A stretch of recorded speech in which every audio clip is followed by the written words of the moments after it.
loved ones. This is Matt Stevens, and this is the My Sober Addiction podcast. And of course, as always, we are happy, healthy, wealthy, and free. Yes, loved ones, I am back. I am here and still doing the 2-week rotation on the audio podcast. However, I am getting out videos on YouTube at least twice a week. That would be on Wednesday and Saturday. And then I do also put one out occasionally when inspiration strikes on Monday. So there's that.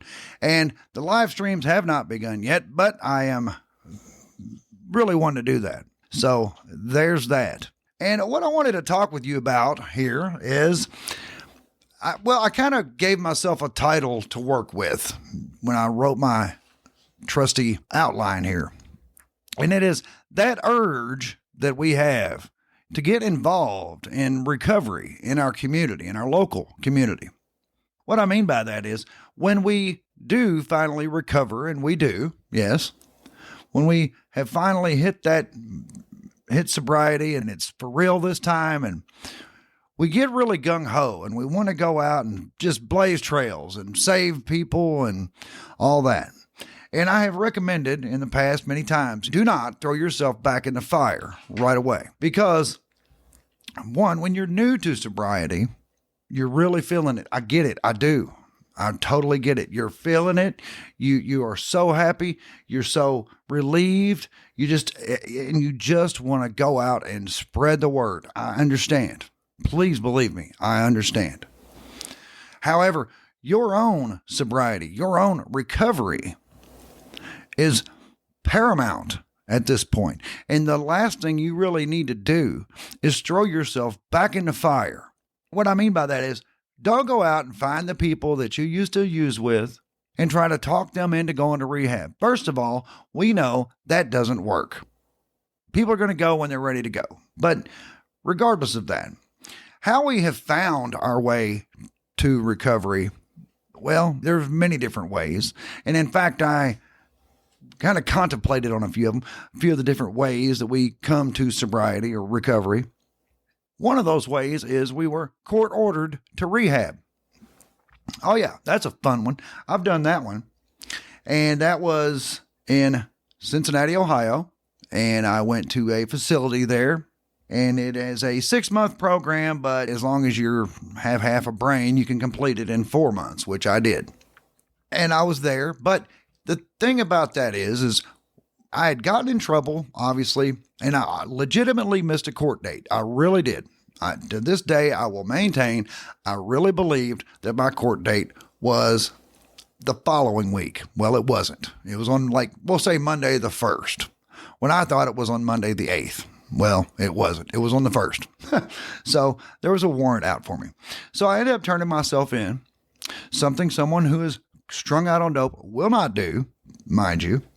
So I turned myself in and sat in jail for 2 weeks. Granted, they would have issued me another court date, but I was considered out of state because I had a not Ohio license. Okay.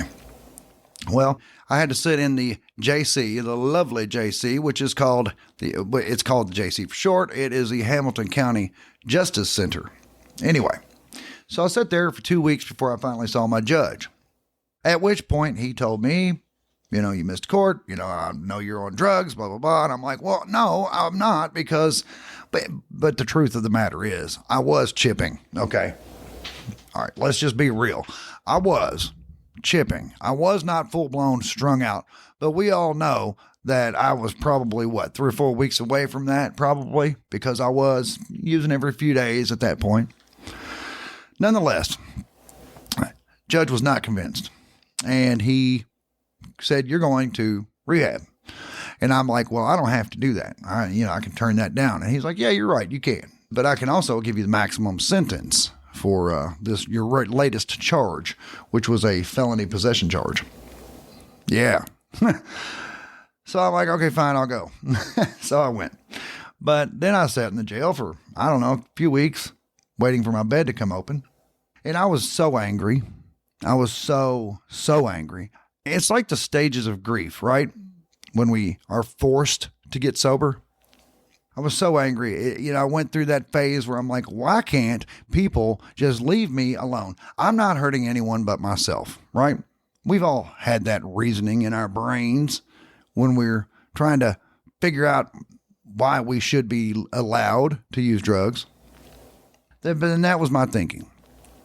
Well, thankfully, I sat in rehab, read like 23 books, did a lot of classes, made a lot of great friends, most of which are no longer with us, unfortunately. Nonetheless, I got out of that. And by the time I got out of there, I was in great shape physically, mentally, in every way. I was in great shape. That place was probably the best thing that ever happened to me. But that's an exception to the rule, really. Most people, when they are forced to go, I understand why they do it. For example, another reason is what they call in Kentucky and Ohio, where I live, is Casey's Law. Now, there are other states who have similar laws. For example, the Marchman Act and Ricky's Law. Very similar in that your family, if they feel so inclined, they think, okay, that my loved one is out of control, or it's a wonder they haven't overdosed yet, they are going to die. So they go to court, they convince a judge that this person is out of control and must go to rehab for treatment. So they will get the judge to issue a warrant for you to be picked up and taken straight to treatment. I guess that's how it works. So anyway, there's another way that we find ourselves in sobriety. No doubt, probably kicking and screaming. And then another way is when we have absolutely no other options. This is also called rock bottom, right? And it's like, I got two options. I can either go detox and be dope sick laying in a ditch somewhere, because that's just where I'm at. I've got no money. I've burned all my bridges. Everything's gone. I've got nothing. So now I got two choices. One of which is to go basically lay in a ditch and sweat it out for 2 weeks or whatever, or go to treatment. Well, okay. So in those cases, they typically go check themselves into treatment. All right. Well, there's that option. Now, the best option, obviously, is when we are truly ready to change. Hello, that's obviously the best. That's when we have decided once and for all, I am sick of this life. I just can't do it anymore. Sick and tired of being sick and tired, right? And it's like, I just gotta get clean. That's just it. I can't keep doing this. I just can't. And so you voluntarily, on your own volition, go check into a rehab, or at least into a detox facility. For example, my last go, because when I did get out of the court-ordered rehab, yes, I had a relapse after that. And then I eventually did check myself into a short-term detox, which is like 4 to 5 days. And then I wrote it out on my sister's couch after that. Wrote it out she had like a nice little finished basement with a couch and everything. And anyway, that's what I did. But most people will go to the detox and then from there go to a rehab facility if they didn't go straight to the rehab facility in the first place. Point is, those are usually how we find ourselves in recovery. And also, hopefully, by the time we get out of whatever we're doing, we are ready to stay clean. We're ready to remain sober. But once we finally, once and for all, do get sober, a lot of people will get very active in NA or AA or Celebrate Recovery or any of those. And that's great. It really is. I am never going to poo-poo anyone wanting to do that. If you feel the need to go to meetings once a day, twice a day, and to the dry dock cookout every Friday night, in the summer at least, then by all means, please do that. Do that. Go get you some community. Go make friends with people who understand what you're going through. But I also understand this. You are around a lot of people who very well may be on the verge of relapse, and you do not want to be around that when that happens. So we do have to guard our sobriety. We have to guard our recovery as if our lives depend on it, because our lives do depend on it. I would usually tell people, don't get overly active in those organizations. Yes, go to the meetings. Yes, go to the dry dock cookout on Friday night. That's cool. But then when we get overly active, and then some people are like, I want to be a recovery counselor. All right, that's cool. But first we got to get your recovery where it is stable, right? Where you're good. And only you can say when that is.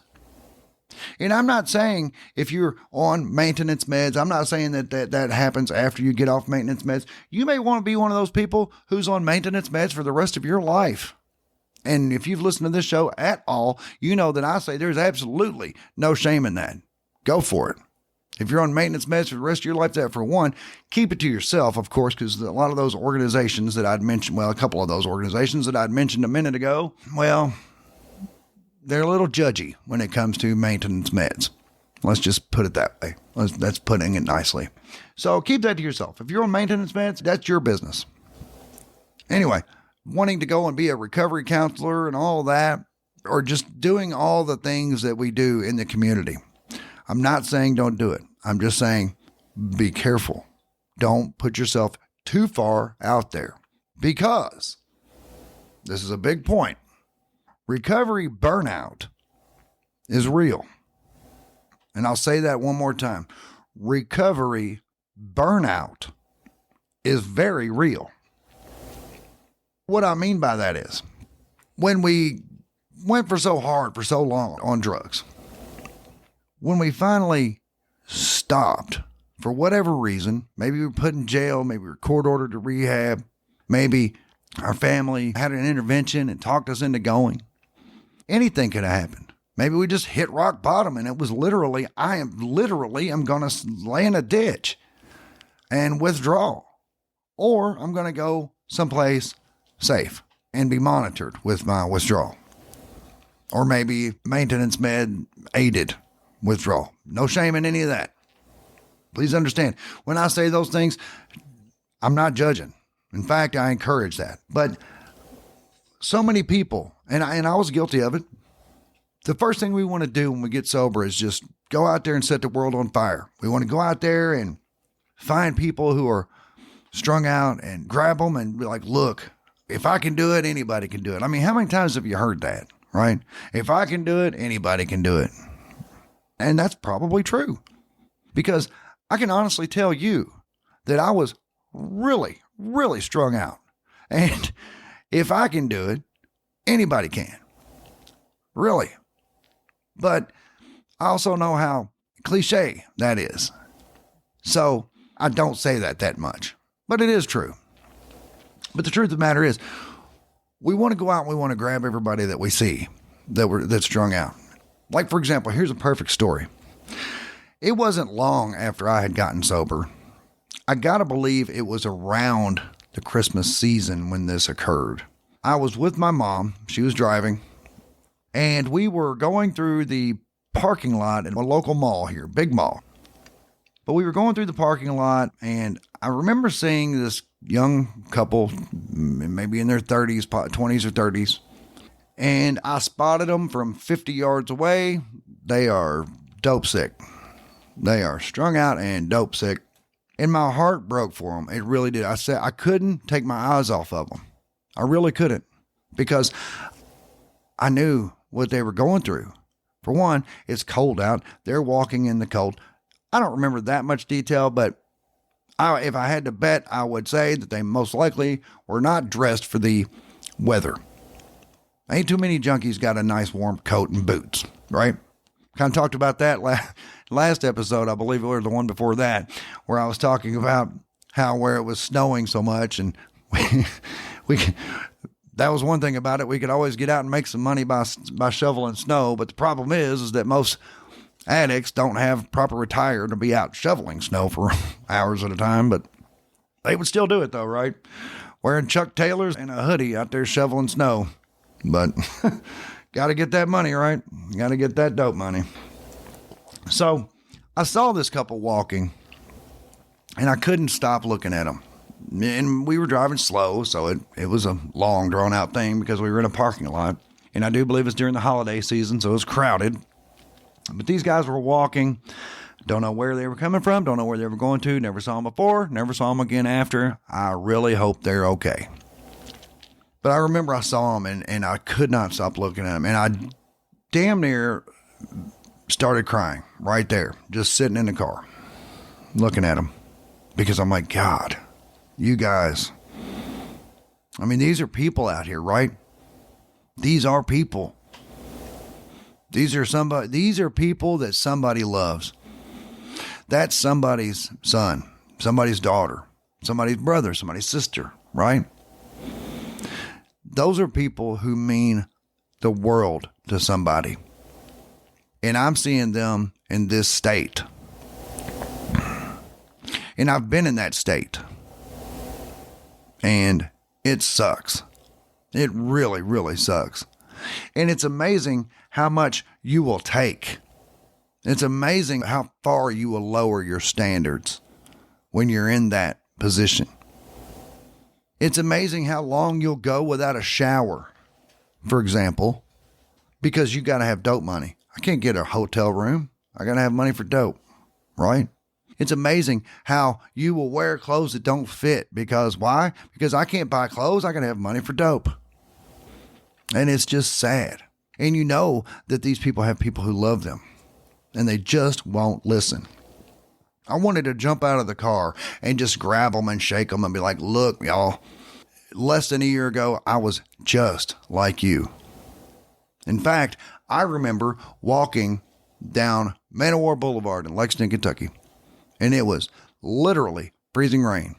It was that kind of rain where it was like kind of snow, kind of ice mixed together.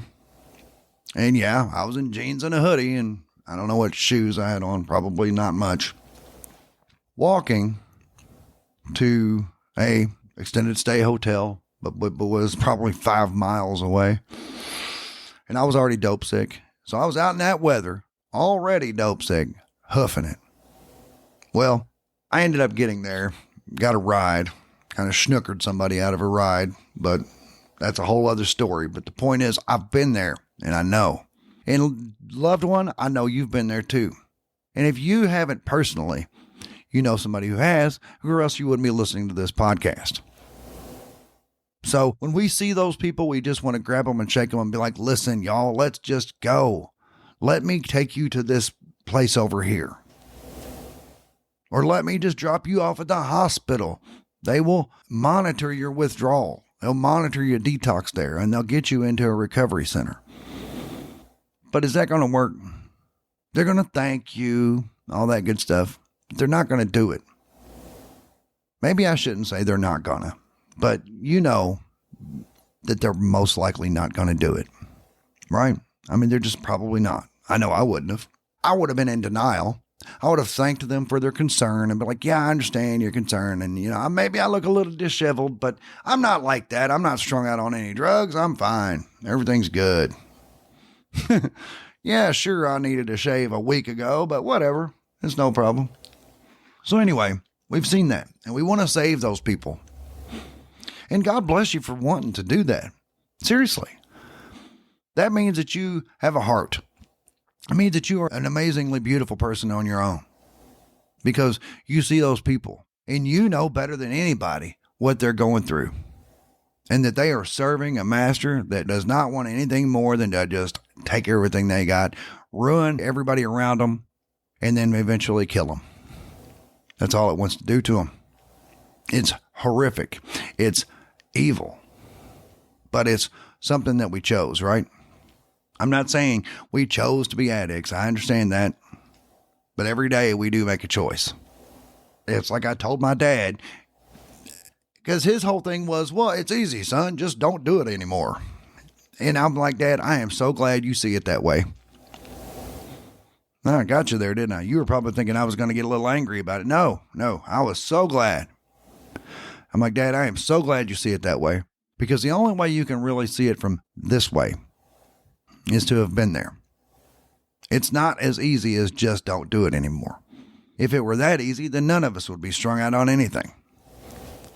It really is as if you've been possessed. And I'm not getting into that. I'm not saying it is any some kind of possession, but it is as if you are, because you go completely on autopilot. I mean, there's days where you might swear up and down, I am not going to use, I'm going to get dried out, I'm going to go check into a rehab and yada, yada, whatever. All the while, you are making all the moves to make sure that you get something for that day, right? Yeah, we've all done that. Getting back to my point, got off in a little nostalgia thing there for a minute, but I'm sure you're with me. But recovery burnout is very real. We can get so wrapped up in recovery, so wrapped up and gung-ho in it, where we go to meetings twice a day. I'm not saying not to do that. Please understand. If you feel compelled to go to 2 meetings a day, please go to 2 meetings a day. But slow down. Slow down. Take a deep breath. And focus on yourself. Focus on your recovery. Because you don't even know who you are anymore, really. If you've been strung out for any number of years, when you do get sober again and you're not constantly in chase dope mode, and you're now at a point where that's not what my day and nights, for that matter, are consumed with, it's like, wow, now what? What do I do now? I mean, for so long, that's all I did. All day, every day, chase, chase, chase. And now I'm not. That's when you realize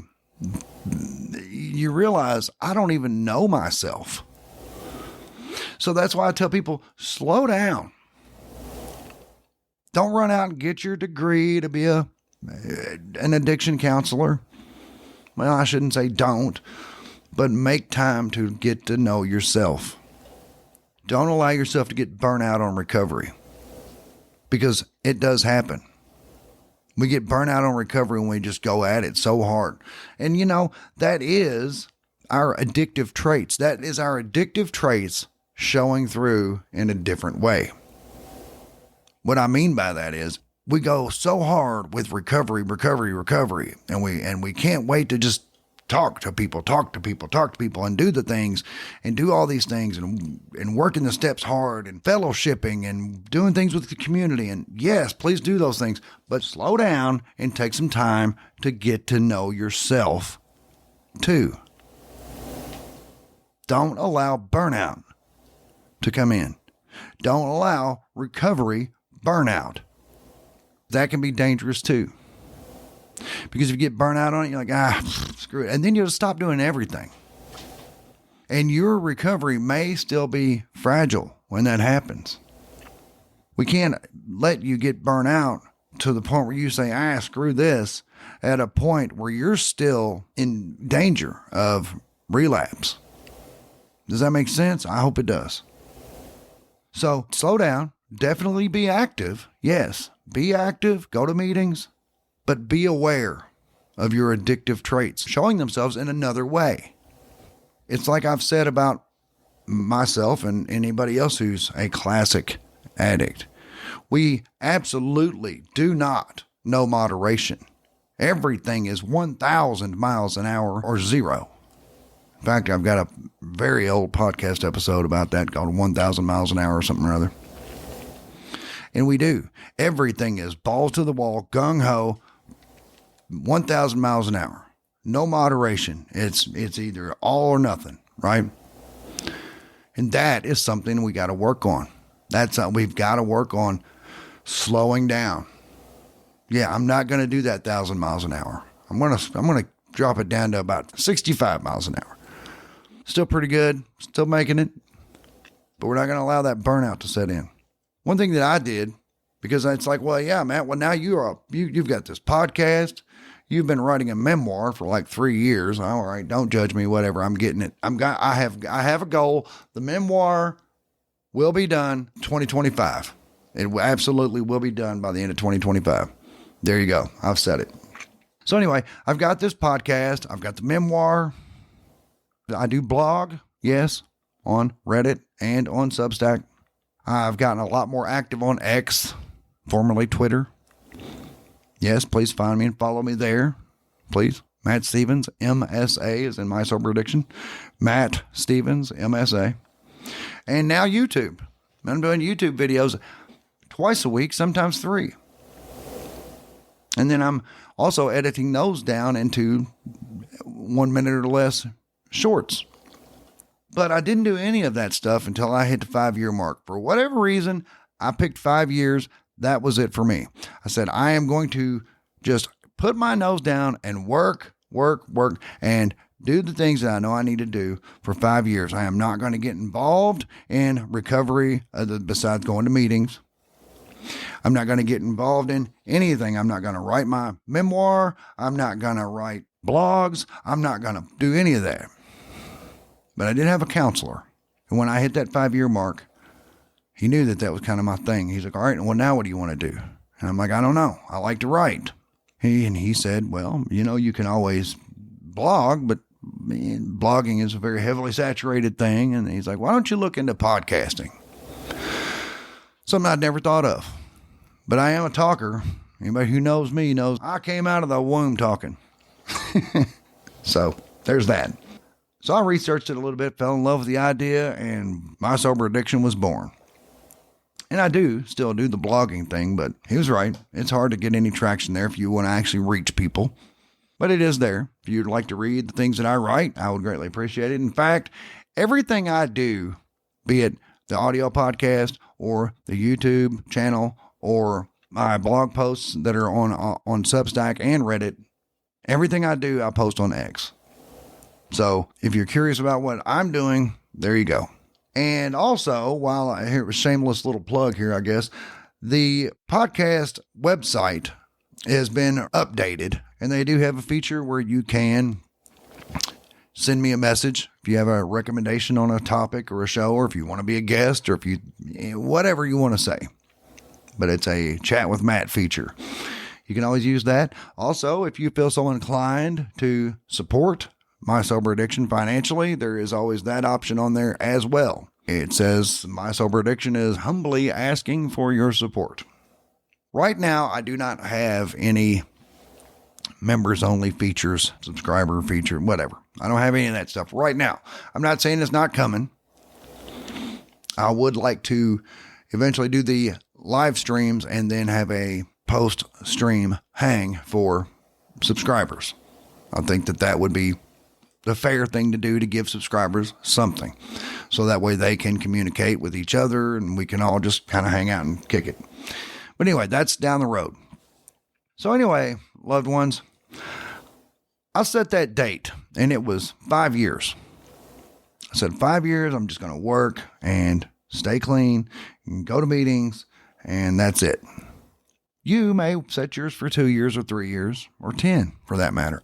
I just say recognize that recovery burnout is very real, and also be aware when those addictive traits, that 1,000 miles an hour or nothing, is kicking in. Realize, am I going to all these, am I doing too much? And am I only doing this because that's my addictive tendencies coming through? That's all. Just ask yourself that question. My goal here is to try to help you recognize burnout before it comes and prevent it. Recovery burnout. I don't know if I've coined that phrase or not, but it is a good one. So there's that. So anyway, loved ones, I do have something I would like to read if you would be so inclined to entertain me for a second. It is a blog post that I put on Substack and also on Reddit. It is called From Addiction Recovery to Metaphysical Philosophy. I feel like I've been freed up by starting the YouTube channel. The podcast, My Sober Addiction, was originally started to be a voice for and to addicts who are new to sobriety. I understand full well how hard and crucial those early days are. You have completely turned your life and routines upside down, and also cut ties with everyone you've known for however long you were in active addiction. Even if they are also sober, it's so important for you to all stay away from each other. This is why I say that while going to meetings and being active in the sober living community is important, it's also important to guard your sobriety like a newborn child, because it is. Going around others who are also fragile and just need one good excuse to relapse is not good for either of you. It's easy to get triggered and not even realize it. So, being around others who are going through the same thing you are is important so you don't feel so alone. It has to be done in the right environment. In other words, people tend to mind their P's and Q's at the dry dock. Just saying. However, on the podcast, I tend to get out there in the weeds about topics such as spirituality, the nature of reality, the science of consciousness, reality creation, etc. Esoteric, metaphysical stuff. I usually do at least attempt to tie it in with addiction, but haven't always done a great job of it. Also, recently I've all but abandoned talking about addiction and sober living on the podcast. With a name like My Sober Addiction, it wouldn't at all be unreasonable to tune in and expect talk about sobriety. When I say I've all but abandoned those topics, I mean I've even talked about doing just that. My thinking has been that I am moving on from addiction and in a different direction, putting addiction in the rearview mirror. I know that is what we all must do to survive and step into a life totally victorious over addiction. But I also realize there are people in every stage of addiction and need the support this podcast was originally created to provide. So, I've been torn between moving towards making content about what I'm currently researching, while still kind of keeping one foot in the world of sobriety and keeping it about addiction and sober living. Well, the YouTube channel has given me the answer. That's where I will go off into my weirder stuff, my woo-woo spirituality stuff, my stuff about holographic universe, hermetic philosophy, and simulation theory. Don't get it twisted, though. I'm still Maddie, and I will still get all metaphysical on that ass from time to time. But this is good. This is very good, I think. The podcast will revert back to being primarily about addiction recovery, with some esotericism mixed in. And the YouTube channel will be focused on spirituality and philosophy. Oh, and there's this blog on Substack and on Reddit. Its content is whatever inspires me in the moment. So who knows? I do post everything I create on X and some on Facebook. Probably more on X, so if you're interested in keeping up with everything I am doing, be it blogging, video, or audio podcast, you can keep up with it all by following me on X. I am so relieved now that I finally have this sorted out and knowing what I'm going to be doing and where. For now, the audio podcast is released every other Sunday evening, although I do intend to go back to weekly soon. The videos on YouTube are released on Wednesday and Saturday, with an extra one dropped on Monday occasionally, and then shorts just whenever inspiration hits. This is exciting, and I'm so glad you're with me in this. If you have any suggestions or anything at all, please let me know. Much love and respect. Anyway, loved ones, I do love you. I do have much respect for all of you, and I am here for you. If you do need me, if you would like to be a guest on this podcast, that would be fantastic. I would be more than happy to talk with you about that. So that's what I got for you, loved ones. Please give me some good reviews and all that good stuff. I would so appreciate it. Follow me on X, and if you have not subscribed to the YouTube channel, please do so. And I love you, and I will be back directly. There is a distance in the light.